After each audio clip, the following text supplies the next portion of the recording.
So the first thing that I want to talk about was that TED Talk, Connected but Alone. Um, and so I thought it was interesting that the video was done in 2012 and now it's 2019. And so there's quite a time difference. Also, the advancement of technology and social media is so um, different now that I think that a lot of what the speaker discussed has been fulfilled and in many ways enhanced. And there were things that I really liked about the video, and then there were things that I didn't like about the video. And so the first thing that I liked about the video was just talking about the dangers of technology and social media. I think with anything else that has the potential to be dangerous, the dangers need to be discussed. And I think that it's important to be self-aware of how technology and social media can influence who we are, how we present ourselves, the way that we think, what we believe. Because I think there is a lot of power in social media and technology. And so I think that we need to be cautious when it comes to that. I definitely agree that that research is showing that levels of depression and suicide rates are going higher, and there is a correlation between that.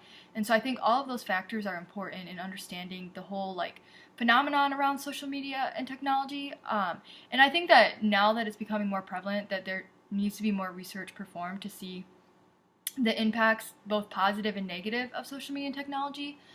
But one thing that I think just in culture in general kind of bothers me is everyone talks about technology being so bad and how back then all people had to talk and people had to face whatever, and basically reminisces the good days without technology, but yet nobody wants to give up their technology. And so I find that kind of interesting, because I think if you hate technology that much, then you should just get rid of it.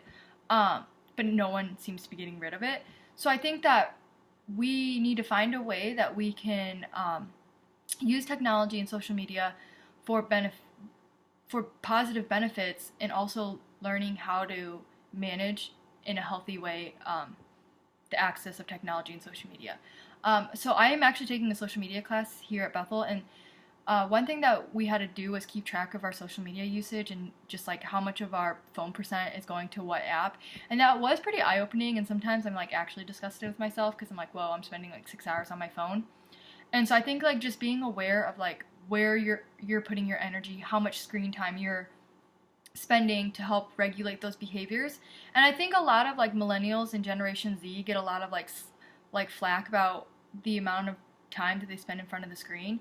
But our generation and the one below us has always grown up with this, but it's yet technology's still fairly new, in the sense that having complete access, that everything that we want to do is available to us through technology. And so I think as time goes on, we're going to learn how to regulate the use of social media and technology. And so I personally see that in the future, I think we'll learn how to be healthier using technology and social media, or at least that's what I hope. And so the next thing that I wanted to talk about was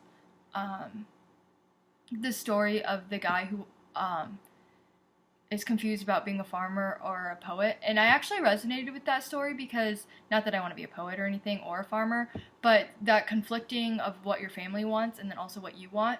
I think my family, they actually don't understand psychology, and so sometimes I feel there is a strong disconnect of I want to help people, I want to go into clinical mental health counseling, and for them they're very much they view mental health issues as a spiritual problem versus a physical problem. And so I think something I've learned is that ultimately you have to live your life. And so yes, you don't want to burn bridges with your family, but if your family isn't willing to stop and try to understand your passions and your desires and your heart, then you can't live your life around that. And that's kind of been a hard lesson that I've kind of had to learn throughout college. But I know in the long run that hopefully they'll eventually see that what I want to do is actually help people, and hopefully change and help them better understand psychology and why I chose that as a major.